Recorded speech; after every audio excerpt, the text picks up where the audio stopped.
उत्तर प्रदेश के गोरखपुर में खुद को आईएएस अधिकारी बताकर शादी करने वाले आरोपी प्रीतम निषाद को पुलिस ने आज गिरफ्तार कर लिया। आरोपी की गिरफ्तारी जालौन जिले के कालपी रेलवे स्टेशन के पास से की गई है। वह शादी के बाद फरार हो गया था और पुलिस उसकी तलाश में जुटी हुई थी। पुलिस पूछताछ में सामने आया कि वह इस तरह से अब तक कई शादियां कर चुका है। ये मामला उस समय सामने आया जब प्रीतम निषाद ने खुद को आईएएस अधिकारी बताकर एक युवती से शादी कर ली, लेकिन विदाई के दौरान उसकी सच्चाई सामने आ गई, जिसके बाद लड़की पक्ष में हड़कंप मच गया। युवती के पिता की तहरीर पर गोरखपुर के कैंट थाने में आरोपी के खिलाफ मुकदमा दर्ज किया गया था। पुलिस जांच में पता चला कि आरोपी मूल रूप से इटावा का रहने वाला है। गोरखपुर पुलिस जब इसकी तलाश में इटावा पहुंची तो पुलिस लोकेशन जालौन में मिला। इसके बाद पुलिस ने कालपी रेलवे स्टेशन के पास से उसे गिरफ्तार कर लिया। पूछताछ में प्रीतम निषाद ने कई चौंकाने वाले खुलासे किए। उसने बताया कि वह केवल हाई स्कूल तक पढ़ा है और वह कभी आईएएस की तैयारी नहीं की। बावजूद इसके वह खुद को आईएएस अधिकारी बताकर लोगों पर रौब जमाता था और इसी झूठ के सहारे शादी कर लेता था। पुलिस के अनुसार आरोपी अब तक कम से कम 2 शादियां कर चुका है, जबकि आशंका है कि उसने और भी कई लोगों को अपना शिकार बनाया हो। इस पूरे मामले में पुलिस अन्य संभावित पीड़ितों और आरोपी के सहयोगियों की भी तलाश कर रही है। एसपी सिटी नमिश पटेल ने बताया कि आरोपी बेहद शातिर है और उसके खिलाफ सख्त कार्रवाई की जाएगी। उन्होंने कहा कि प्रीतम अपने आप को बड़ा अधिकारी बताकर लोगों पर रौब जमाता था और ठगी भी करवाता था। परिजनों के मुताबिक प्रीतम ने पहले भी अपनी पहचान छिपाकर शादी की थी और अभी तक उसका तलाक भी नहीं हुआ है। इस खुलासे के बाद पुलिस आरोपी के पूरे नेटवर्क की जांच कर रही है। प्रीतम के जीजा भानु निषाद, जो आरोपी की बहन के जेठ हैं, उन्हीं का घर दिखाकर उसने शादी की थी। उन्होंने बताया कि 11 मार्च को प्रीतम ने गोरखपुर में शादी की और 12 मार्च को वह लोग गोरखपुर से इटावा आए। उनके पीछे पीछे लड़की के परिवार वाले भी आ गए। प्रीतम की सच्चाई पता चलने पर लड़की के परिवार वालों ने काफ़ी हंगामा किया था, जिसके बाद वह अपनी बेटी को लेकर वापस गोरखपुर चले गए थे। उन्होंने बताया कि प्रीतम पहले भी कई शादी कर चुका है।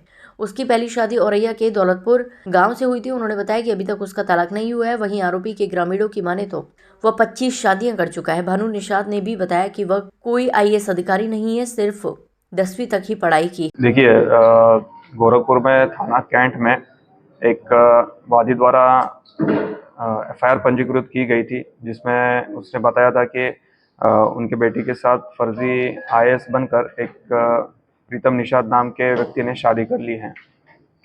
इसी सूचना का संज्ञान लेते हुए सूचना धाराओं में एफआईआर पंजीकृत की गई थी और अभियुक्त को पकड़ने के लिए प्रयास जारी किए गए थे। आज उसी में जो इसमें मुख्य अभियुक्त है, जिसका नाम प्रीतम निषाद उर्फ अर्जुन सिंह है, इसको गिरफ्तार कर लिया है।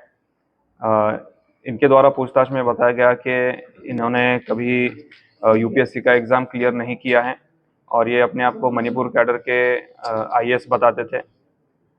और ये जो इनका जो एजुकेशनल बैकग्राउंड रहा है वो बीएससी का रहा है और इन्हीं तथ्यों के आधार पे आगे की पूछताछ और कार्रवाई चल रही है।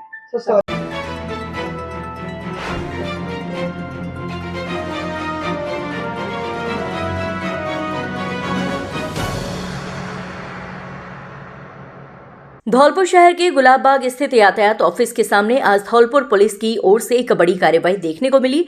आपको बता दें कि एसपी विकास सांगवान इस समय एक्शन मोड में हैं।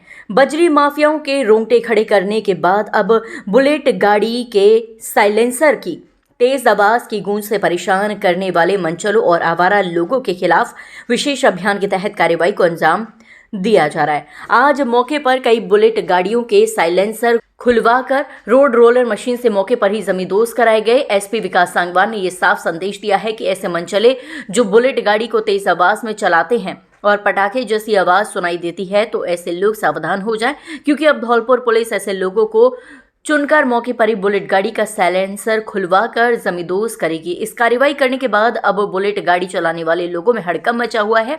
इस मौके पर यातायात प्रभारी बलविंदर सिंह सहित ट्रैफिक पुलिसकर्मी मौजूद रहे। देखिए, 16 मार्च से देखिए 28 मार्च ट्रैफिक का अभियान चल रहा है। उसके अंतर्गत कार्रवाई की जा रही है। वाहन चला रहा है, रॉन्ग साइड कोई वाहन चला रहा है, खराब पीछे कोई वाहन चला रहा है, मॉडिफाइड वाहन अगर किसी के हैं, साइलेंसर है, बाइक्स उनके पीछे कई बार काफी साउंड करते हुए बाइक्स लोग देखे करते हैं। आज भी ऐसे साइलेंसर्स हैं तो वाहनों को करवा कर उनको आज अरेस्ट किया गया है और निरंतर इस तरह से जो 15 दिवस के अभियान है वो चलते रहते हैं। जैसे जनवरी माह में भी माह भर रोड सेफ्टी का अभियान था, कार्यक्रम भी हुए थे और एनफोर्समेंट भी की गई थी। तो दोनों ही इसके पहलू हैं, साथ में लोगों की समझाइश की जा रही है ट्रैफिक के पालन की। और यदि कोई अवहेलना करते पाया जाता है तो उसके बाद इसमें कार्रवाई।